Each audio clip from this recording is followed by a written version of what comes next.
afternoon. Welcome to India's World. I'm Tracy Shilji. Now today we're focusing on the Indian diaspora, which according to the World Migration Report 2018 is the largest in the world. Published by the International Organization for Migration, the United Nations Migration Agency, the report says that over 15 million migrants from India are living abroad.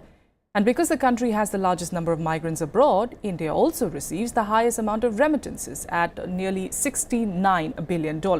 During his trips abroad, Prime Minister Modi has focused heavily on the Indian diaspora and enjoys huge popularity among them. So how significant are these numbers then, and how is it that the government is going to use it for India's advantage? Joining us on the discussion today, we have Mr. Kanwal Sibal, former Foreign Secretary, joining us in studio here.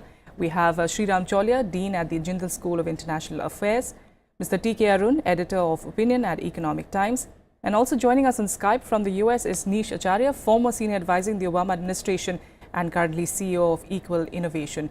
Gentlemen, thank you so much for joining me here in India's World. Whenever we do see even Prime Minister Modi, he does make it a point to reach out to the diaspora and also use it, of course, in such a way to also tell the country there that, you know, we are such a significant portion, of course, of your population there. But, you know, talking about this, as far as the diaspora is concerned, do we have a coherent, some strong diaspora strategy? Does India have that? Does it actually also, is it also one of the wheels of India's development? Can we say that to a certain extent? Ideally, it should be, Tracy. In the past, the inward investments coming from our overseas citizens, as they are called now, OCI, Overseas Citizens of India, has not been great.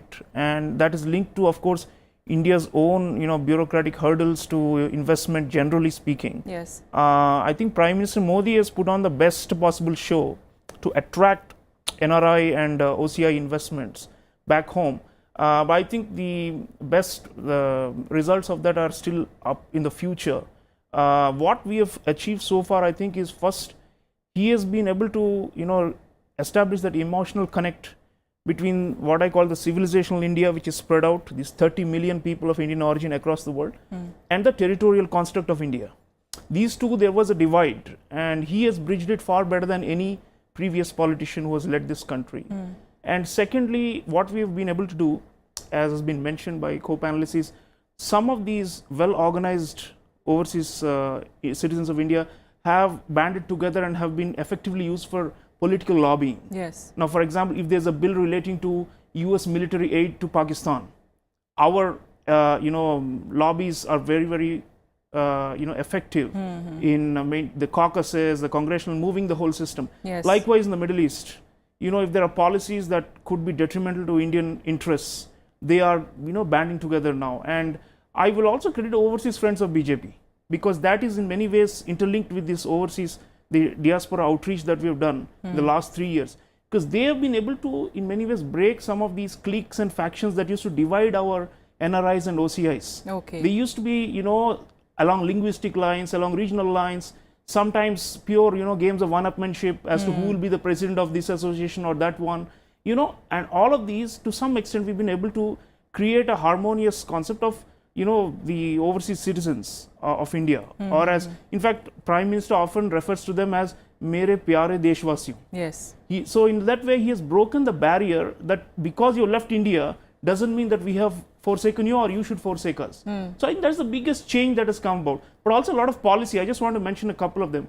First, we used to have an overseas Ministry for Overseas Indian Affairs. Okay. That's been now merged back into the Ministry of External Affairs under Modi. I think that was a very critical reform, because the overseas Indian affairs had almost become like a sinecure for some politicians from Kerala, and they were using it for patronage networks. And it was not leading to overall enhancement of the Indian diplomatic goals.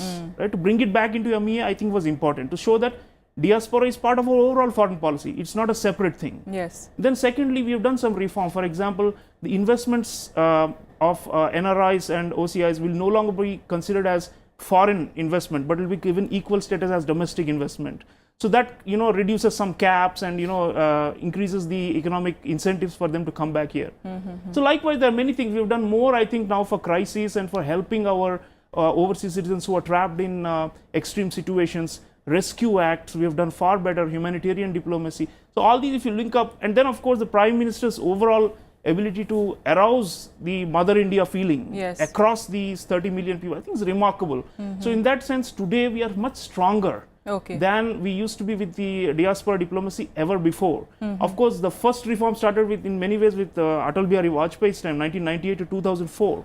But Modi has really given it with Pravasi Bharatiya Divas. Given the push that was required. Just the scale and the charisma, plus the innovative new policies and approaches. I think the diaspora is able to feel that finally they can look up to India with pride and also give back to India. Absolutely. But the cashing in of that still remains in the future. Is there also a lack, from the Indian side to tap the NRI talent, tap the investment? Do you see that there is a lack on that front? Sreeram, yes. Tracy, I think one positive thing that's also happened, which I forgot to mention, is federalism, our federal structure, our states are increasingly being encouraged to go out and connect with our diaspora. One of the things the Prime Minister has done is he has brought in a lot of chief ministers, and in some cases the Pravasi Bharatiya Divas have actually showcased multiple chief ministers making a direct pitch to our OCIs and NRIs. And Gujarat was one of the first states when he was chief minister to set up an investment window in important centers of capital around the world. And now other states are also replicating it. I think that's another way by which this disconnect that Neil's mentioning between information about projects and issues that are happening on the grassroots and how NRIs could contribute could be bridged, because the states are on the ground. The central government can only do so much. And earlier the central government would sometimes block the states from doing their own commercial diplomacy overseas. But to an extent, this cooperative federalism or competitive federalism has now emerged, and that's another way in which I think we are now going to be able to reach out far better and send out the message that India is happening, as the Prime Minister says, come and give back to us. And I think that's going to get across far better now. I'm running short of time. Just 30 class seconds. Distinctions among the diaspora used to also reflect in our variegated attention to them. Earlier, we used to only look up to the ones with the money and the professional education, be less concerned about those at the bottom, especially in the Gulf. I think that also is being bridged now, and so we are in a better position to have a holistic diaspora policy so that it becomes a force multiplier for our diplomacy. Absolutely, you summed it there. Absolutely, Sreeram. I'll have to leave it here for the moment. Thank you to the three of you, and also Nish for joining me, of course, here on India's World. Like we've pretty much established that the nature of engagement with diaspora has changed according to the needs of time. So let's see, of course, how this develops further in the years to come.